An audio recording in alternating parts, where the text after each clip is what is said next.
ગઈકાલે બનાસકાંઠા જિલ્લાના ઊણ ગામમાં ચૌધરી સમાજ અને રબારી સમાજના લોકો સામસામે આવી ગયા અને જે વિવાદની સ્થિતિનું નિર્માણ થયું, ઘર્ષણ સર્જાયું. આ ઘટનામાં હવે બનાસકાંઠા પોલીસે કાર્યવાહી હાથ ધરી છે.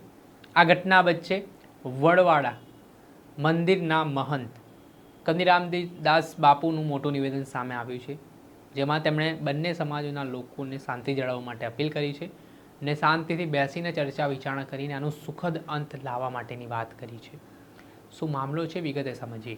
વૈષ્ણવજન તો તેને કહીએ જે પીડ પરાઈ જાનાને રે. નમસ્કાર દર્શક મિત્રો, નવજીવન ન્યૂઝમાં આપનું સ્વાગત છે. હું છું ફૈઝાન. થોડા દિવસ પહેલાં કિંજલ રબારીએ આંતરજ્ઞાતીય લગ્ન ચૌધરી સમાજના યુવક સાથે કર્યા હતા, જેના કારણે રબારી સમાજ રોષે ભરાયો હતો. આંદોલનની ચીમકી ઉચ્ચારી હતી, જે બાદ ચૌધરી સમાજે રબારી સમાજની દીકરી પરત કરી હતી. પરંતુ રબારી સમાજમાં ગયેલી ચૌધરી સમાજની દીકરી છે ઊણ ગામમાં, તેને પરત કરવાની માંગ સાથે ચૌધરી સમાજ મેદાને આવ્યો હતો અને ગઈકાલે ભાભર ખાતે એક મિટિંગ મળીને આ મિટિંગ બાદ કેટલાક યુવાનો છે તે ઉશ્કેરાઈને ઊણ ગામ તરફ પહોંચ્યા દીકરી લેવા માટે ને રબારી સમાજ અને ચૌધરી સમાજના લોકો સામસામે આવી ગયા. અથડામણની સ્થિતિનું નિર્માણ થયું. જોતજોતામાં મામલો એટલો બીચક્યો કે ભારે લાગણી જેવી સ્થિતિ જોવા મળી. પોલીસના ટીયર કેસના સેલ છોડવા પડ્યા, લાઠીચાર્જ કરવો પડ્યો, પથ્થરમારો થયો અને આ ઘટનાના કારણે તણાવપૂર્ણ સ્થિતિનો માહોલ છે તે ઊણ ગામમાં જોવા મળ્યો. આ સમગ્ર ઘટના બાદ હવે આગેવાનો છે તે બંને સમાજના લોકોને શાંતિ જાળવવા માટે અપીલ કરી રહ્યા છે. તે વચ્ચે વડવાડા મંદિરના મહંત કનીરામદાસ બાપુનું પણ નિવેદન સામે આવ્યું છે. તેમણે બંને સમાજોને અપીલ કરી છે કે શાંતિથી આ ઘટનામાં સમાધાન લાવવામાં આવે. દીકરીઓ વચ્ચે જે એકબીજાના સમાજમાં ગયેલી છે તેને લઈને આટલો મોટો વિવાદ ના કરવામાં આવે. સમાજના આગેવાનો ભેગા થાય, ચર્ચા કરે ને ચર્ચામાં સુખદ અંત છે તે લાવવામાં આવે. આવી રીતે આ હુમલાઓ કરીને એકબીજા વચ્ચે ઘર્ષણ કરીને કાંઈ પ્રાપ્ત થવાનું નથી. સાથે જ તેમણે શું સલાહ આપી તે સાંભળો. આજે આ 4 દિવસથી એક મલધારી સમાજ અને ચૌધરી સમાજ બંને સમાજની દીકરી દીકરાએ જે કાંઈ ભૂલના પાત્ર બન્યા એના કારણે રબારી સમાજ અને ચૌધરી સમાજ બંને સામે સામે આવી ગયા. એક ધર્મ તરીકે, એક જગતગુરુ તરીકે, એક સાધુ તરીકે કહું છું કે સમાજ મને એક ભૂલના પાત્રમાં આખો સમાજ બંને સમાજ વખોડાઈ ન જશો. બંને સમાજ ખોટા ઝઘડા તોફાન ધમાલમાં ન જશો. મહેરબાની કરી આનો અંત લાવીને સમજૂતી કરીને સમાજના આગેવાનો, વિવિધ આગેવાનો, સમાજના સમજૂતદાર વ્યક્તિઓ બેસીને એનો રસ્તો કરો અને ટોળા કરી અને તોફાન ધમાલ થાય એના પરિણામ સારા ન હોય. મારી ખાસ ચૌધરી સમાજને અને રબારી સમાજને મારી એક વિનંતી છે ખાસ.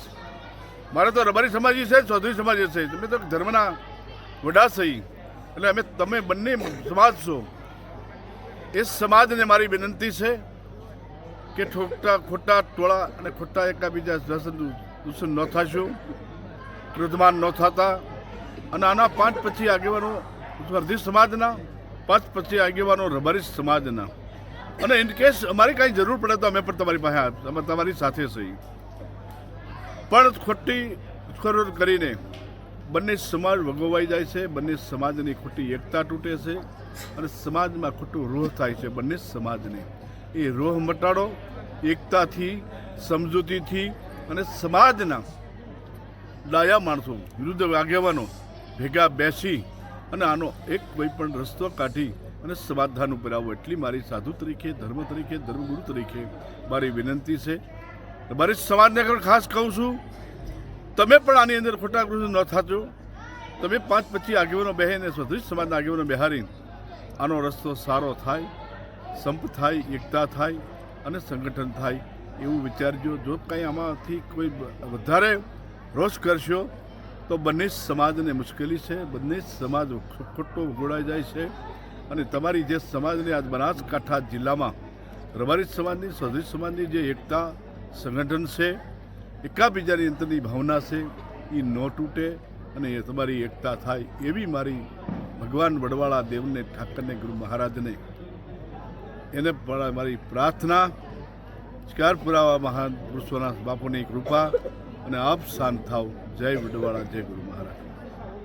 આપે સાંભળ્યા હતા વડવાળા મંદિરના મહંત કનીરામદાસ બાપુ. તેમણે બંને સમાજના લોકોને અપીલ કરી છે કે સમાજના લોકો શાંતિપ્રિય રીતે બેઠક કરીને આ બેઠકમાં જે નિરાકરણ આવતું હોય તેવું નિરાકરણ લાવીને આ ઘટના અહીંયા સમાપ્ત કરે અને આગળ વેરઝેરમાં ના લઈ જાય. તેના જ કારણે હવે જોવાનું એ રહ્યું કે ચૌધરી સમાજના આગેવાનો અને રબારી સમાજના આગેવાનો બંને સમાજના લોકો અપીલ કરી રહ્યા છે યુવાનોને કે કોઈ પણ આવી રીતે કૃત્ય ના કરે કે જેના કારણે શાંતિ ડહોળાય ને શાંતિથી હવે બેઠક માટેના દોરની પણ ચર્ચાઓ ચાલી રહી છે.